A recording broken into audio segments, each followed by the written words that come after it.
Ang dami pa ng bee. Ayan yung mga bubuyog.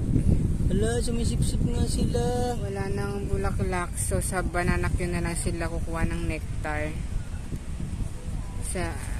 Ayan. Sa sugar na lang ng banana Q. Kawawa yung mga bee. Oh, wala na silang flower na mapuntahan. Banana Q na lang.